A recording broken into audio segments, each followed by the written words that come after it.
você tá vivo ou você tá morto? Você pode me responder, é claro que eu tô vivo, né, se eu tô te assistindo. Só que aí eu te pergunto, será que tá mesmo? Porque a morte que eu tô falando não é uma morte física, mas sim uma morte espiritual, tá? Eu te faço novamente essa pergunta, você tá vivo mesmo? A gente precisa parar e pensar, porque talvez a resposta pode ser que não. Para falar sobre isso um pouquinho, eu queria estar lendo com vocês em Juízes capítulo 16, no versículo 20 ao versículo 21, que diz assim: Então ela chamou, Sansão, os filisteus estão atacando. Ele acordou do sono e pensou, sairei como antes e me livrarei, mas não sabia que o Senhor tinha deixado. Os filisteus o prenderam, furaram os seus olhos e o levaram para Gaza. Prenderam-no com algemas de bronze e o puseram a girar o moinho na prisão. Sansão, todo mundo conhece a história desse homem, né? Ele era um homem cheio do Espírito Santo. Desde o seu nascimento, ele era um nazireu. Um nazireu, ele tinha diversas obrigações, ele tinha que seguir diversas obrigações, como não cortar o cabelo, não encostar em nada morto, não tomar vinho, e assim vai. Sansão, no decorrer da sua vida, ele foi quebrando várias e várias dessas objeções. Sansão era um homem cheio do Espírito Santo. Sansão, para você ter uma ideia, ele sozinho, ele conseguiu acabar com muitos homens, com mais de 1000 homens, com uma queixada de boi, de uma jumenta. E sozinho também ele conseguiu tirar um portão de uma cidade e carregar nas costas. Sozinho ele conseguiu matar animais selvagens. Agora você para e pensa, será que esse homem era forte? Talvez ele foi o homem mais forte que já existiu nessa terra. Sansão, ele era cheio do Espírito Santo. Essa força, com certeza, vinha do Espírito Santo. Aqui ele fala assim, ele acordou do sono e pensou, sairei como antes e me livrarei, mas não sabia que o Senhor tinha deixado. Essa é a parte mais triste da história de Sansão. Ele vivia a vida normal, ele estava acostumado com tudo isso. Ele já tinha virado uma rotina, ele tinha se esquecido, talvez, de quem era Deus. Ele tinha se esquecido de que Deus fazia na vida dele. Talvez ele tenha se esquecido de tudo isso. Certa manhã, Dalila fala assim, Sansão, os filisteus vêm sobre ti. Ele talvez deve ter pensado, fala, poxa, de novo, povo chato, eu vou simplesmente matar ele de novo. Só que ele não se deu conta, e o Espírito Santo não estava mais com ele. E é nesse momento que prendem Sansão. E é nesse momento que ele sofre e é humilhado. Gente, quantas vezes eu e você começamos bem, começamos cheio do Espírito Santo, mas no decorrer da nossa vida, da nossa caminhada, a gente vai se afastando. Muitas das vezes a gente nem percebe. E quando a gente se dá conta, a gente já está bem longe. E isso é triste, porque Sansão, ele não percebeu. Foi uma coisa que aconteceu de maneira natural. Ele simplesmente se esqueceu. Ele se esqueceu de Deus. Ele se esqueceu que Deus tinha pedido coisas para ele fazer. Nós temos que tomar cuidado, porque muitas das vezes a gente acaba se esquecendo de Deus, até mesmo sem querer. Lá no nosso coração, a gente tá de corpo presente. Olha, isso é uma coisa muito séria. A gente tá de corpo presente até na igreja. A gente tá de corpo presente, a gente fala que ama Deus.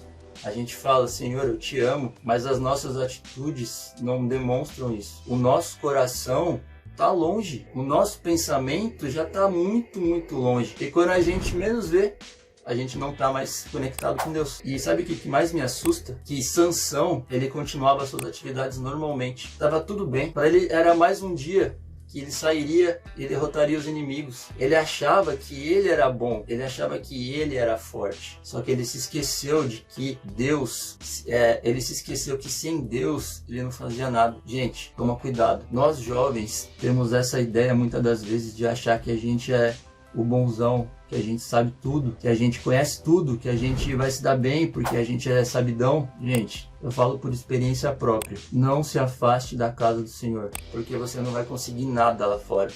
Nada que você queira conquistar vai suprir a falta do Senhor. O nosso coração, o ser humano, ele anseia por adorar alguma coisa. Se você for parar e nesse exato momento lá na tribo indígena, eles vão estar adorando alguma coisa, porque o ser humano sente necessidade de adorar alguma coisa.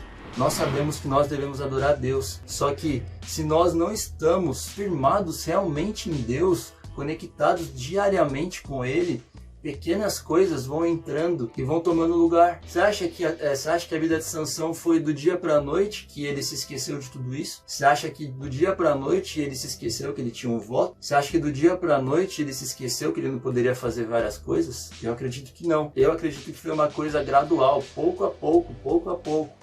E foi dando lugar para alguma coisa, foi dando lugar para outra coisa, foi quebrando uma regrinha aqui, quebrando outra regrinha ali, quebrando outra regrinha lá. E quando vê, já era, tá longe, tá distante, já se perdeu, tá morto. A pergunta que eu te fiz no início, você tá vivo ou você tá morto? Pensa, não me responde, porque eu também não vou estar te vendo, porque eu tô gravando pelo celular. Mas pensa lá no seu coração, pensa no seu pensamento lá dentro, você e Deus. Será mesmo que você tá vivo? Será que você tá vivo perante a Deus? Se você for parar para ver, a idolatria é qualquer coisa que você coloca acima de Deus. Muitas das vezes a idolatria é uma coisa boa. É uma coisa boa que você perde a mão e começa a adorar aquilo. Você começa a viver para aquilo. Você começa a viver para conquistar uma coisa. Não que seja errado conquistar. É errado você amar isso mais do que a Deus. É errado você amar alguém mais do que a Deus. É errado você amar alguma coisa mais do que a Deus. É errado você amar o dinheiro mais do que a Deus. Talvez nós começamos a amar mais algumas coisas mais do que a Deus. E isso se torna objeto de idolatria. E isso nos afasta de Deus. E isso vai nos matando pouco a pouco, que nem fez com Sansão. Pouco a pouco ele vai morrendo. E quando você percebe, pronto, você já está morto. E interessante que isso não aconteceu só com Sansão. Se você for parar para prestar atenção, aconteceu com Saul também, tá? Eu quero ler com vocês lá agora, em 1 Samuel, no capítulo 16, no versículo 14 ao 15. O Espírito do Senhor se retirou de Saul, e um espírito maligno vindo da parte do Senhor o atormentava. Os oficiais de Saul lhe disseram: há um espírito maligno mandado por Deus te atormentando. Gente, quem era Saul? Saul era simplesmente o rei de Israel. Saul era a pessoa mais importante de Israel naquele momento. Se você for parar para prestar atenção, como que foi a vida de Saul? Cara, ele foi o pior rei de Israel. Ele foi um dos piores reis de Israel. Por quê? Porque simplesmente no momento da vida dele, ele morreu espiritualmente. Ele perdeu o foco, ele perdeu a direção. E interessante também que Saul, mesmo estando morto espiritualmente, ele continuou a reinar. Ele continuou lutando, ele continuou guerreando, ele continuou as suas atividades normalmente. Ele não deixou de ser rei. E agora eu paro e penso, se isso aconteceu com um rei de Israel, com uma pessoa importante que nem Sansão, será que isso não pode acontecer comigo e com você também? Se a gente não tomar cuidado, será que a gente não pode morrer espiritualmente também? Será que a gente está fazendo as coisas no automático, vivendo no automático? A gente está se esquecendo de orar, a gente está se esquecendo de ler a palavra, a gente está se esquecendo de acordar de madrugada para orar, para jejuar, a gente se esquece de se dedicar a Deus, talvez passe o dia inteiro nem lembra sequer que Deus existe.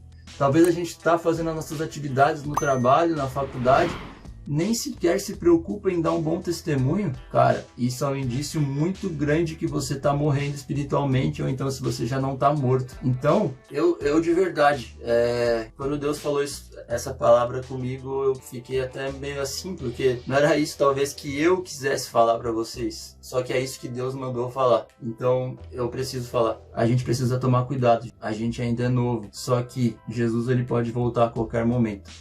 Ou então, a gente pode morrer a qualquer momento também. E se a gente morre nesse estado, a gente provavelmente não vai para o céu. A gente precisa tomar cuidado e preservar o que é mais importante na nossa vida. A nossa comunhão com Deus, a nossa salvação. Eu queria ler com vocês lá em Gálatas 3:3. Será que vocês são tão insensatos que, tendo começado pelo Espírito, querem agora se aperfeiçoar pelo próprio esforço? Que nem eu falei anteriormente. Muitas das vezes a gente começa bem, a gente começa cheio do Espírito Santo, com o temor de Deus, só que no meio da caminhada a gente vai esfriando. Lembra aquela passagem que Jesus fala para Pedro: eu tenho que lavar o seu pé, Pedro. Pedro fala: não, Senhor, não vai lavar meu pé não, eu tenho que te lavar. Aí Jesus fala assim: Pedro, se eu não te lavar, você não tem parte comigo. Aí Pedro fala assim: não, então me lava todo. Jesus fala assim: não, Pedro, é só o seu pé. Por que será que Jesus falou isso? Porque, gente, na caminhada, na nossa vida, no dia a dia, a gente acaba se sujando, né, os nossos pés. É por isso que a gente tem que pedir perdão para Deus todos os dias. A gente tem que estar em comunhão com Deus todos os dias. Porque a gente precisa ser lavado todos os dias. Mas não precisa se lavar todo, é só os seus pés. É só aquilo que você, talvez aquele pensamento que vem na sua cabeça, ou então aquele momento que você estava nervoso e explodiu, ou então, enfim, qualquer coisa. Peça perdão para Deus todos os dias. Não permita que esse esfriamento espiritual te alcance, chegue na sua casa. Não permita. Você precisa voltar ao primeiro amor. Se você está se sentindo frio, se você está se sentindo distante de Deus, gente, você tem o privilégio de dobrar o seu joelho agora. Vai no seu quarto, fecha a porta, ninguém precisa ver. Dobra o seu joelho e pede perdão para Deus. Religue essa comunhão com Deus. Nós temos o privilégio, gente, de falar com Deus a qualquer momento, em qualquer lugar. Isso é um privilégio. Eu queria ler em Romanos também, no capítulo 8, 26. Da mesma forma, o Espírito nos ajuda em nossa fraqueza, pois não sabemos como orar, mas o próprio Espírito intercede por nós com gemidos inexprimíveis. Nós não devemos extinguir o Espírito Santo. Nós não devemos deixar que ele saia. Nós temos que, todos os dias, sempre preservar essa comunhão. Preservar. Muitas das vezes a gente ajoelha sem força para orar. A gente ajoelha, isso acontece comigo também. Muitas vezes eu ajoelho e não sai sequer uma palavra. E o meu coração tá apertado, tá angustiado. E o Espírito Santo começa a tocar, eu começo a sentir a presença de Deus. Quando eu tô ali, aí eu começo a falar e começam a sair as palavras. E quando eu levanto da oração, eu tô muito melhor. Ou seja, o Espírito Santo ele intercede por nós. Imagina a nossa vida sem isso. Aonde que a gente chegaria? A gente seria que nem eles, que nem Sansão e que nem Saul. A gente seria pessoas perdidas. Eles eram pessoas perdidas, sem rumo, sem direção, sem alvo. Eram pessoas que se guiavam pela sua própria vontade. E olha só o fim que levou cada um deles. Para tudo tem uma solução. E eu gostaria de voltar lá em Juízes para ler com vocês. Juízes 16, 28. E Sansão orou ao Senhor: ó soberano Senhor, lembra-te de mim, ó Deus, eu te suplico. Dá-me forças mais uma vez e faz-me com que me vingue dos filisteus por causa dos meus 2 olhos. Sansão aqui nesse ponto, ele está preso, ele está sendo feito de chacota, objeto de chacota, de vergonha. E ele ora a Deus, ele fala: Senhor, lembra-te de mim, me dê a minha força só mais uma vez. Gente, se você está se sentindo assim, perdido, longe de Deus, você tem uma oportunidade de mudar a sua vida. Ora a Deus, peça perdão para Deus, peça que o Espírito Santo volte a habitar novamente em você. Peça para Deus, clame Ele, busque a Ele de todo o seu coração. Naquele momento que Sansão faz essa oração, a força dele é restabelecida e vocês sabem o que acontece. Ele derruba aquele templo e mata mais pessoas na sua morte do que na sua própria vida. Ou seja, o Senhor teve misericórdia da vida de Sansão. O Senhor, ele tem misericórdia da minha e da sua vida. Só que para que isso aconteça, precisa de uma atitude. E essa atitude tem que partir de você. Você tem que olhar, você tem que reconhecer, falar: poxa, minha vida não está indo bem. Eu não estou indo bem. Porque quando você não está bem com a comunhão com Deus, você pode apostar que a sua vida não vai bem. Não tem como você ir bem. Talvez você auto se engane, você coloque sua felicidade em outras coisas, em outras pessoas, em outras circunstâncias. E você acha que está tudo bem. Cara, mas na verdade não está bem. Longe de Deus, não tem como ter felicidade plena. A gente só tenta mascarar uma situação que não está indo bem. E lá na frente a gente vai ver que não está indo bem. Então, se você está percebendo isso hoje, é o momento certo de você parar, pôr a mão na consciência e falar: poxa, realmente eu acho que eu preciso mudar. Realmente eu acho que eu preciso pedir perdão para Deus e voltar a viver, porque eu tô morto. E se eu tô morto, eu preciso viver. E hoje é o momento de você falar assim: poxa, eu quero viver. Eu quero ter aquela comunhão que eu sentia quando eu fui para a igreja. Eu quero sentir aquele fogo no meu coração, Deus falando comigo, sabe? É o momento. É só você tomar uma atitude. Eu queria falar da história de Lázaro. Vocês sabem também bem da história dele. Lázaro, ele era um homem que havia morrido. Fazia 4 dias que ele estava morto. Estava cheirando mal já, né? Imagina só, uma pessoa que morre um dia já começa a cheirar mal o corpo. Imagina 4. Tava um cheiro terrível, acredito. estava numa caverna fechada, escura, e isso simboliza uma morte espiritual, talvez, a gente trazendo para esse assunto. E Jesus chega na porta daquele sepulcro e fala: Lázaro, vem para fora. Lázaro estava morto, gente. Uma palavra de Jesus mudou tudo. Mudou o seu quadro de vida. Ele voltou a viver. E ele saiu para fora. Talvez ele tenha saído tropeçando, cheio de como eu posso falar, cheio de lençol em volta dele, né? Talvez ele nem conseguia andar direito, mas ele saiu. E naquele momento a sua vida foi restaurada. E se você for ler a Bíblia, uma página, Lázaro estava morto. Você vira a página seguinte, Lázaro está jantando com Jesus na mesa. Jesus, ele muda vidas. Jesus, ele transforma situações. Jesus, ele ressuscita mortos. Se você se encontra nessa situação de morte espiritual, eu quero te falar só uma coisa e eu vou acabar. Jesus, ele tem poder para te ressuscitar. Jesus tem poder para trazer de volta a felicidade, a alegria, a vontade de viver. Jesus, ele é poderoso para falar assim: poxa, até aqui você fez do seu jeito e não está dando muito certo. Experimenta fazer do meu jeito. Deixa eu trabalhar na sua vida, mas você precisa me dar espaço, você precisa deixar eu trabalhar, você precisa querer. Eu não sei, é muito estranho estar falando para um celular. Eu queria estar olhando para vocês, mas Deus ele me incomoda para falar para vocês que há uma chance. Para a sua vida tem uma esperança ainda, e essa esperança se chama Jesus Cristo.